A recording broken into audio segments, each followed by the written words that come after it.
Boo! We're diving deep into the stories now. Are you ready for yours?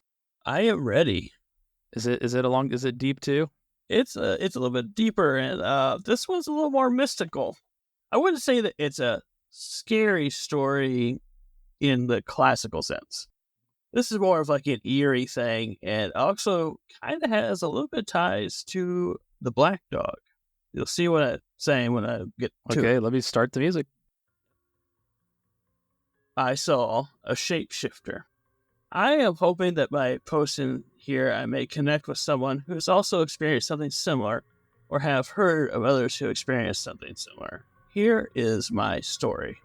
This experience happened approximately 1:20 a.m. Thanksgiving morning 2018.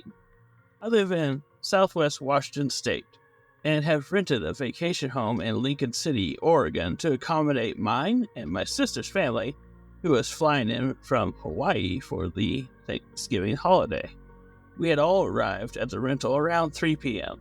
About 7:30 p.m., my son started yelling for me. He said my 1-year-old grandson had gotten into my case with my blood pressure meds, and sure enough, one of my pills was missing.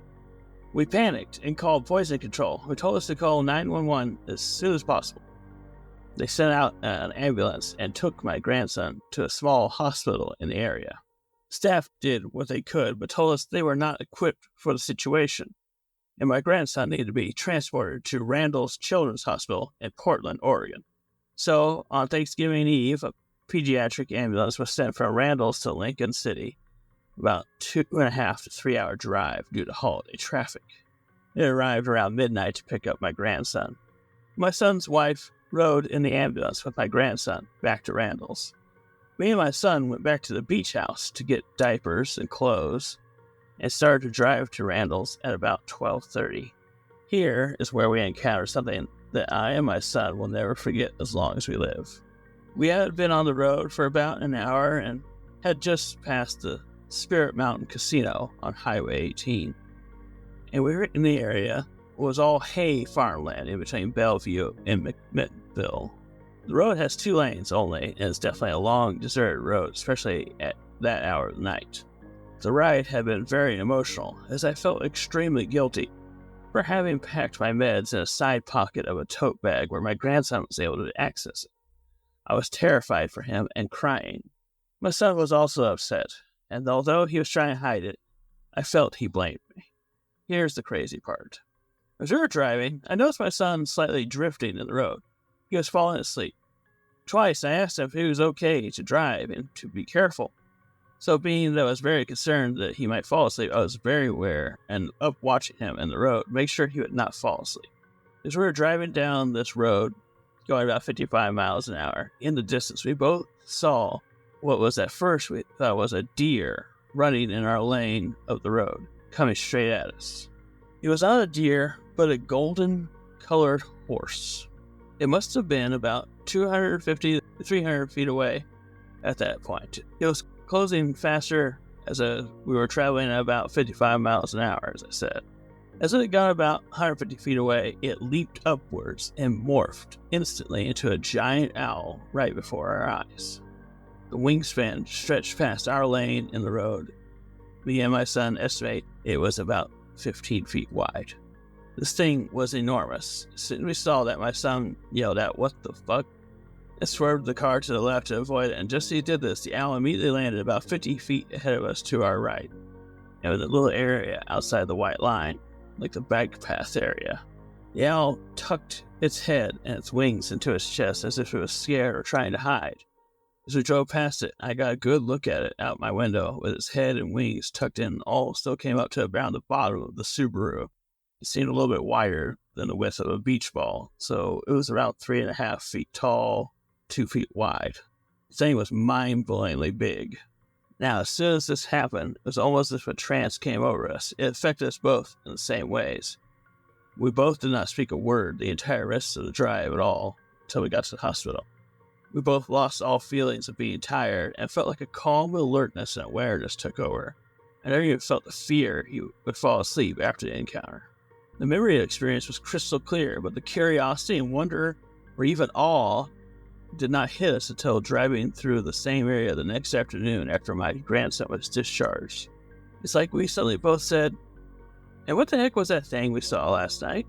And it all started pouring out from both of us, the exact same thing that we saw. My son's wife was asking us questions about it, and we blurted out the exact same answers. It was mind-blowing. To this day, we talk about it and wonder, what did we witness that night? We both agree that this seemed to be some sort of mystical creature or shapeshifter. We also both agree that whatever it was good and meant us no harm. It may have been a guardian, or maybe it was something that we witnessed by accident and we weren't meant to see. Either way, the fact that we both saw it, I feel extremely lucky and blessed to have been seeing proof with my own eyes that animal spirits or shapeshifters or magical creatures do exist. Makes me wonder about stories of fairies and mermaids and Pegasus, and what might just be true. I will note that we found out that he did not eat the capsule, as we found it in the room when we went to go get his clothes from the house. That's a good way to end it, to know that terrifying thing as a parent. But Yeah. back to the scary part of it, it'd really make you question your sanity.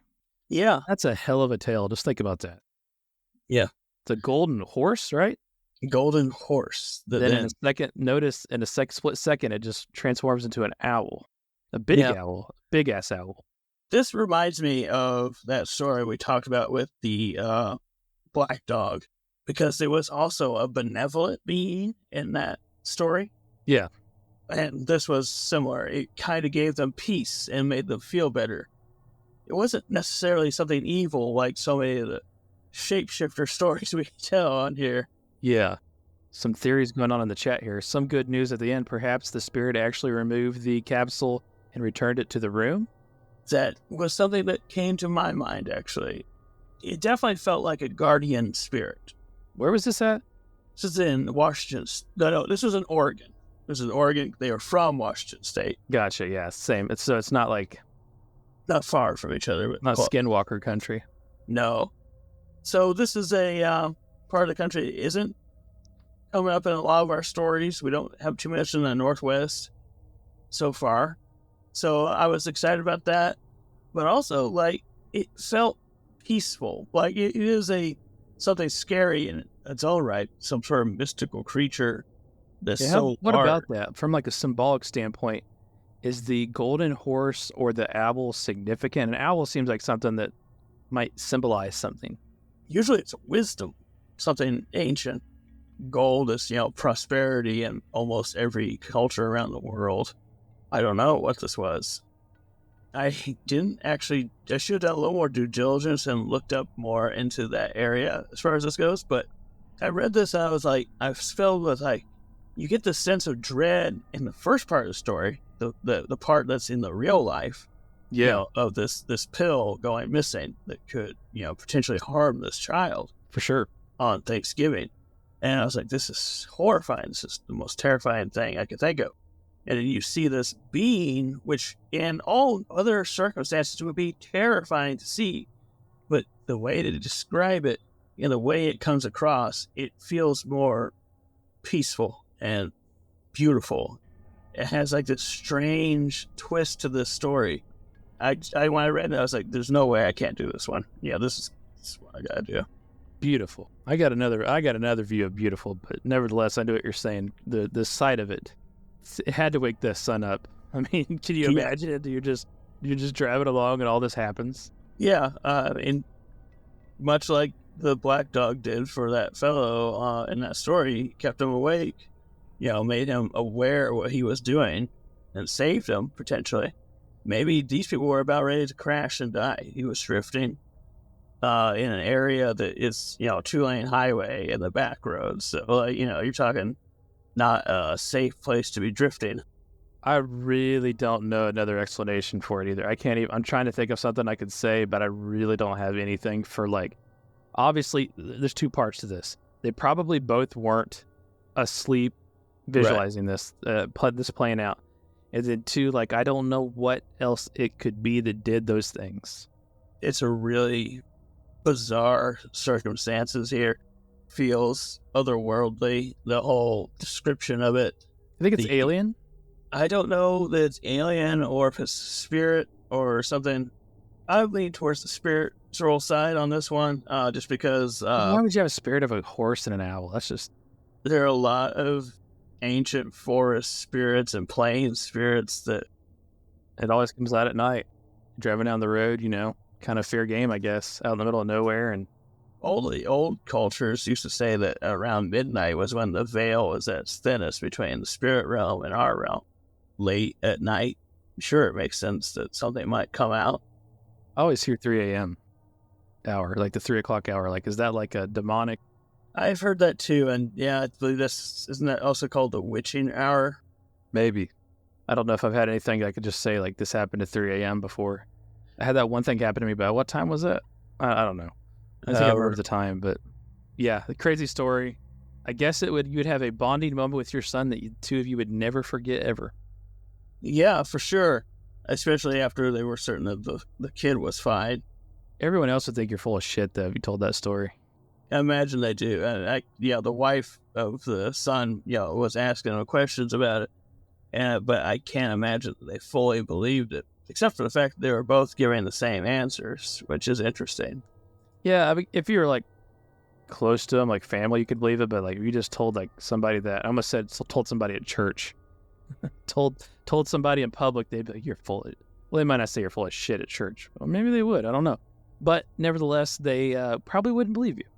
Yeah, probably not. And you guys in some conspiracy here, I think immediately dismissing things straight out is not a good idea. Like if unless you, there's no way of 100% certainty of some of these stories not being true. You know? And we always talk about that, like, there's always at least some element of truth to it. I feel like people need to stop dismissing things immediately. They need to at least hear the person out. If they genuinely believe that they saw this, they saw something. It may not have been the exact thing, but they saw something unexplainable. There are so many mysteries in the world that to immediately dismiss something is insane to me. Yeah, you say that from time to time on the show, and I think after doing the show, I'm certainly not. My mind's very open. I mean, obviously the stories are shocking and surprising, but I don't immediately rule things out anymore.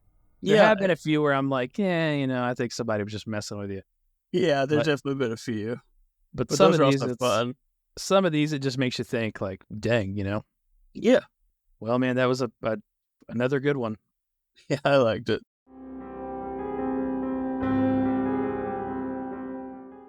Jeff Townsend Media. CG, good night. And the question is, do I stay here?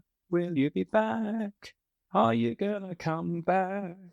Will you be back? Are you coming back?